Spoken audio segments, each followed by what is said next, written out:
তাই সেইটি একেবারে বাল্মীকি ঠাকুরে কোন যোদ্ধায় আসেননি দেখা যায়। টম পাইছে না কেমন নাই তো। তখন বলছে হে মণিগণ আপনারা কিঞ্চিত বিশ্রাম করুন। এখন বাল্মীকি ঠাকুর আসলে হবে অযোধ্যায় অশ্বমেধ যজ্ঞ সমাপন।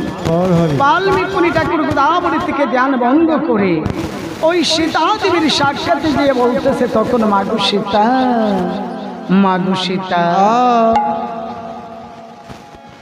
ভিক্ষা দাও গো, মাগো সীতা ভিক্ষা দাও গো, মাগো সীতা আমায় ভিক্ষা দাও গো, মাগো সীতা ভিক্ষা দাও গো, মাগো সীতা আমি ভিক্ষা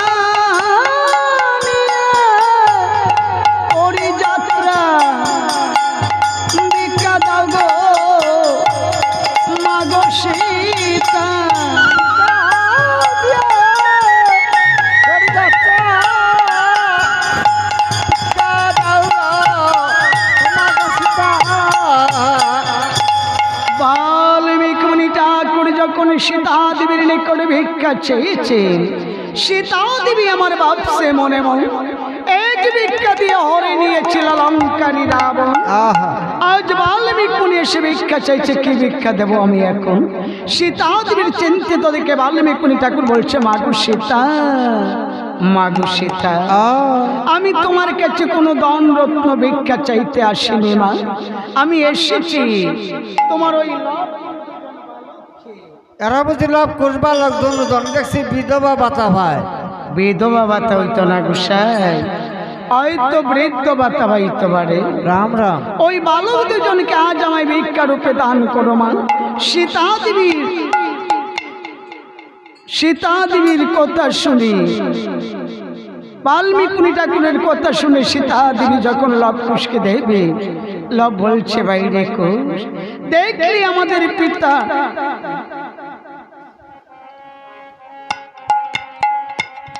সীতা দেবী ভাবছে মনে মনে ভিক্ষা দিয়ে হরে নিয়েছিল লঙ্কারী রাবণ, আজ বাল্মীকি এসে ভিক্ষা চাইছে, কি ভিক্ষা দেব আমি এখন? সীতা দেবীর চিন্তিত দেখে বাল্মীকি ঠাকুর বলছে মাগো সীতা, মাগো সীতা আমি তোমার কাছে কোনো ধন রত্ন ভিক্ষা চাইতে আসিনি মা, এসেছি তোমার ওই লবকুশ দুটি সন্তানকে আজ আমায় ভিক্ষা রূপে দান করো মা। সীতা দেবী আমার ভাবছে মনে মন আমি লবকুশকে দিয়ে দিলে একাই গৃহে কি করে থাকবো এখন? তখন বলছে পিতা গো লবকে নিয়ে যান আপনার সদন, আর কুশ থাকুক আমার ভবন।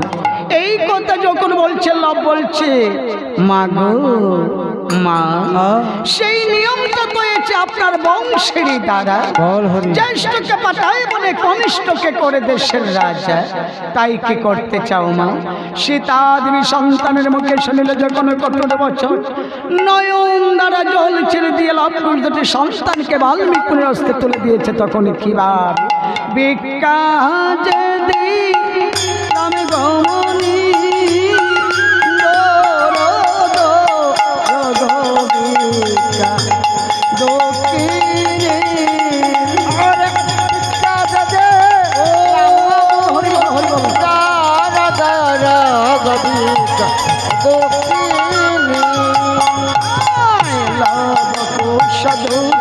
শিশু পিতা উদয় কাতর গমনে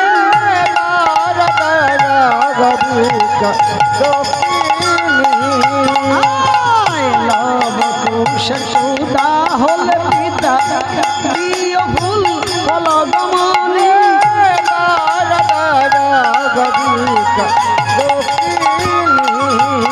আমি ভিক্ষা যে দিলাম গমনি দক্ষিণী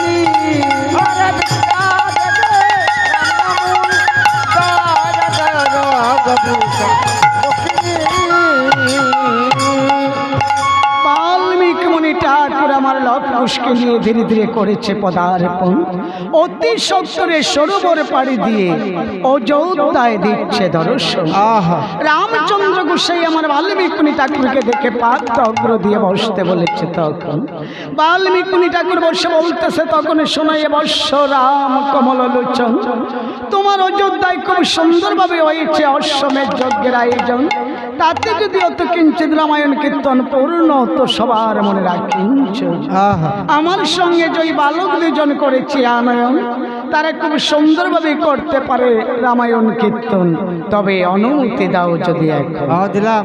রামচন্দ্র আমার শুনে বলতেছে, তখন উড়ে বালকগণ, তোমরা নাকি করতে পারো রামায়ণ কীর্তন, বলো তো শুনি। রামায়ণ কীর্তন করতে হলে লাগে কি কি প্রয়োজন? বলো।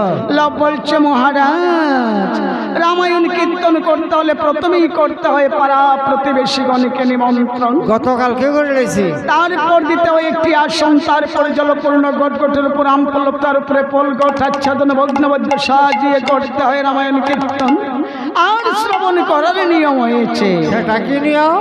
যার যার স্ত্রীকে সঙ্গে নিয়ে করতে হয় রামায়ণ কীর্তন শ্রবণ। আরে স্ত্রী বেটা এখন মাই এই ভাব জানা, স্ত্রী ভাইটা এখন। এদিকে রামচন্দ্র গোসাই আমার ভাবছে মনে মন, আমি কাকে নিয়ে করবো এবার অযোধ্যা রামায়ণ কীর্তন শ্রবণ? কারণ জন্ম দক্ষী সীতায় আমি গেছিলাম বনে, জন্মদক্ষী সীতায় আমি দিয়েছিলাম বনে, জন্ম দক্ষী সীতায় আমি গেছিলাম বনে, জন্মদক্ষী সীতায় আমি দিয়েছিলাম বনে। আসি না মরে গেছে না শুনিলাম কানে, আচ্ছা কি না মরে গেছে না শুনিলাম কানে, না শুনিলাম কানে, না শুনিলাম কানে, আমি না শুনিলাম কানে, না শুনিলাম কানে। আসি না মরে গেছে না শুনিলাম কানে। আচ্ছা কি না মরে গেছে না শুনিলাম কানে।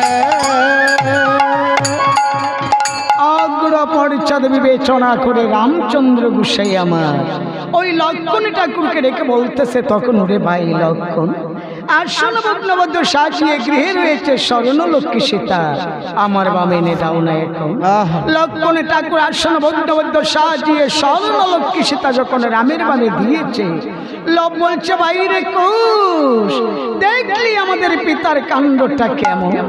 যেই স্থানে বসতো আমাদের মা, সেই স্থানে বসালো স্বর্ণ লক্ষ্মী সীতা মা।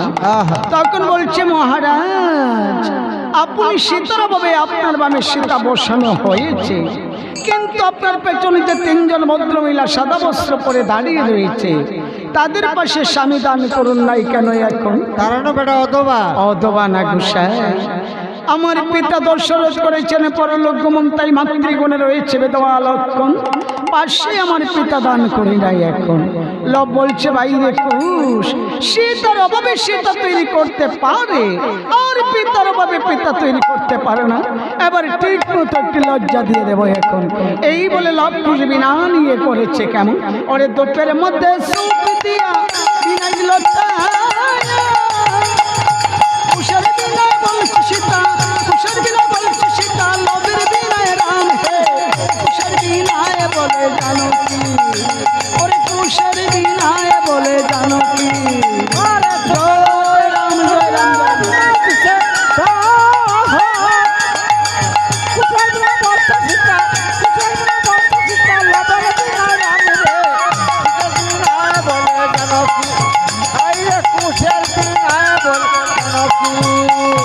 স্বর্ণ দিয়ে তৈরি করায় পূর্ণ লক্ষ্মী সীতা,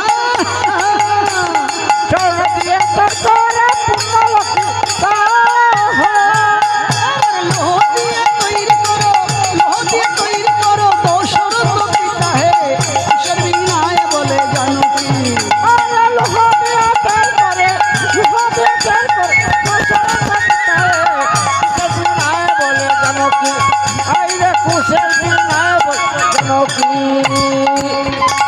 রামচন্দ্র গোসাই আমার বলতেছে, তখন ওরে বালকগণ, আমাদেরকে বিরক্ত করো না, কখন করো কিঞ্চিত রামায়ণ কীর্তন পূর্ণ সবার মনে রাখিঞ্চন।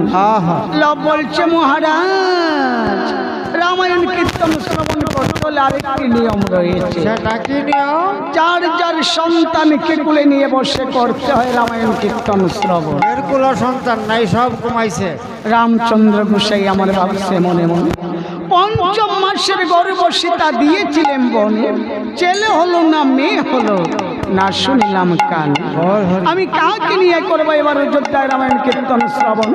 অগ্র পশ্চাৎ বিবেচনা করে পুত্রের অভাবে ওই বীর হনুমানকে কুলে নিয়ে বসে বলতেছে তখন ওরে বালকগণ, এবার করো কিঞ্চিত রামায়ণ কীর্তন পূর্ণ সবার মনে রাখেন। জল হরি লব বলছে বাইরে কুশ, দেখলি আমাদের পিতার কাণ্ডটা কেমন। যেই স্থানে বসতাম আমরা সেই স্থানে বসালো বনের পশুটা। তবে কথাই বলে নরের ঔরসে জন্মগ্রহণ করেন নর, আর সেই রামচন্দ্রের ঔরসে জন্মগ্রহণ করেছে বুঝি মুখপুরা বান্দর। এই কথা যখন বলেছে বীর হনুমান রামচন্দ্রের উদর থেকে লাফ দিয়ে যে বৃক্ষের ডালে বসেছে, রামচন্দ্র গোসাই আমার বলতেছে তখন ওরে বালকগণ, আমাদেরকে বিরক্ত করো না, কখন করো কিঞ্চিত রামায়ণ কীর্তন পূর্ণ সবার মনে রাখেন। আহা বাল্মীকি ঠাকুর যখন অনুমতি দিয়েছে লব বুঝবি না নিয়ে রামায়ণ কীর্তন শুরু করেছে কিভাবে। অবিনাবা বাজে মধুর মধুর রবে লব কুশে বীণার গান বাজবে না তারে তারে বীণা বাজে আইরে রাম করে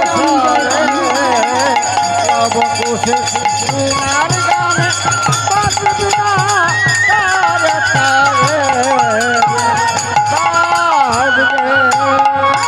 প্রথমে বন্দনা করি আমি শ্রী গুরুর চরণ। চরণ বিনা বাজবে। বিঘ্নাশ অভিষ্ট পুরাণ বিনা বাজবে।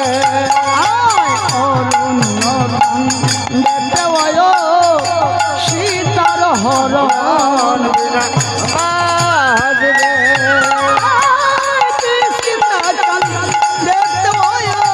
সুগ্রীব মিলন বিনা বাজবে।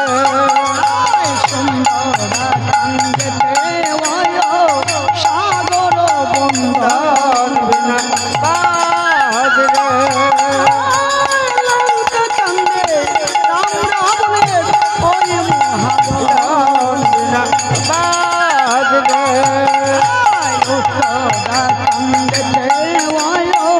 কান্দের বিবরণ বিনা বাজবে। সেই স্থানেতে পিতা পুত্রের ওই মহাবন বিনা বাজবে।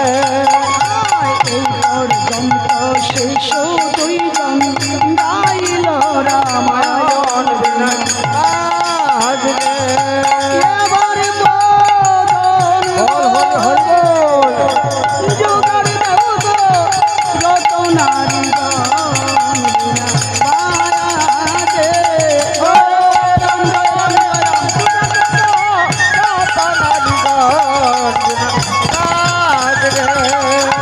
মধুর মধুর রবে লব কুশল বিনার গান বাজবে না তারে তারে বাজে।